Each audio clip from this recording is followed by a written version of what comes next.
Rahayu, salam budaya. Desa Watubonang adalah desa yang berada di wilayah Kecamatan Badikan, Kabupaten Ponorogo. Desa ini pernah menjadi gempar saat ada peristiwa isu kiamat, jauh hari sebelum munculnya istilah COVID-19 yang menjadi wabah pandemi. Di Desa Watubonang ini memiliki banyak kisah tentang peristiwa yang terjadi pada masa lalu, termasuk munculnya tokoh Kyai Nurngani, salah seorang yang cikal bakal Desa Watubonang. Tersebutlah tokoh Kyai Nurngani, salah seorang cikal bakal Desa Watubonang. Kyai Nurngani termasuk salah satu tokoh yang gemar tirakat dan gentur pada Topo Broto, sehingga beliau memiliki kemampuan bisa melihat alam yang tidak kasat mata. Dari itulah Kyai Nurngani bisa menyaksikan bahwa di bawah pohon besar tempat ia babat adalah tempat bersarangnya para bangsa lelembut atau makhluk halus ini. Di situ Kyai Nurngani juga melihat adanya seperangkat alat gamelan. Konon saat Kyai Nurngani punya hajat, Kyai Nurngani ini meminjam gamelan dari bangsa lelembut, dan gamelan bisa disaksikan nampak di depan mata, sehingga gamelan itu bisa dipakai oleh Kyai Nurngani sampai selesai hajatnya.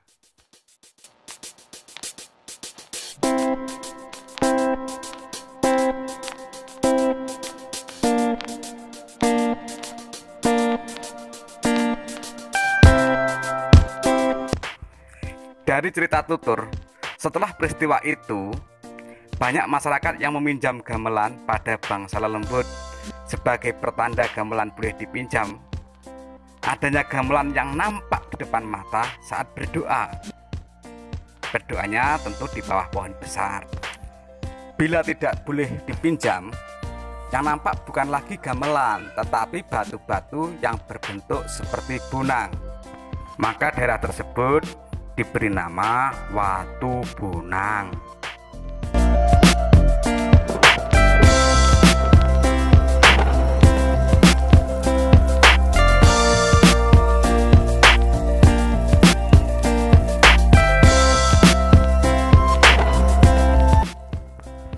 Dalam kisah lain dari cerita rakyat di Watubonang juga ada makam Mbah Dipo Yudo. Letaknya agak jauh dari balai desa Watubonang, sekitar kurang lebih 3-4 km. Mbah Dipo Yudo oleh masyarakat sekitar disebut Mbah Poudo. Ini hanyalah lidah Jawa supaya mudah menyebutnya.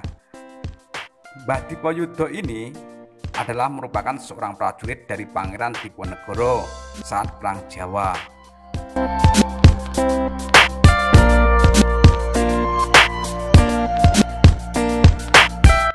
Masih menurut cerita tutur yang berkembang di masyarakat Watubonang, bahwa Mbah Poudo ini memiliki kebiasaan tirakat karena dia adalah salah satu golongan ahli tirakat yang kuat. Namun tirakatnya Mbah Poudo ini tergolong aneh. Betapa tidak, beliau selama hidupnya tidak pernah makan nasi. Sebagai makanannya adalah tanah dan abu. Cara tirakatnya Mbah Poudo itu, kalau 1 tahun dia makan abu, maka 1 tahun kemudian maka dia hanya makan tanah.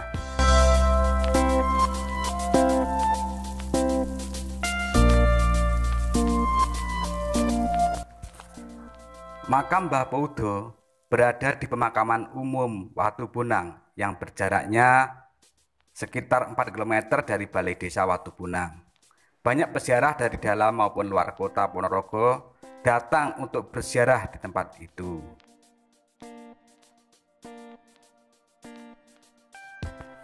Para peziarah yang datang ke makam Mbah Poudo selain berdoa, mereka menaburkan abu atau tanah sebagai pengganti bunga untuk ditaburkan di batu nisannya. Ini adalah cara mereka untuk menghormati Mbah Poudo, karena kegemaran Mbah Poudo hanya makan abu dan tanah sebagai bentuk tirakat. Demikian apa yang bisa kita sajikan. Sampai bertemu kembali dan semoga channel ini senantiasa bermanfaat bagi kita semua. Akhirnya, salam budaya Rahayu.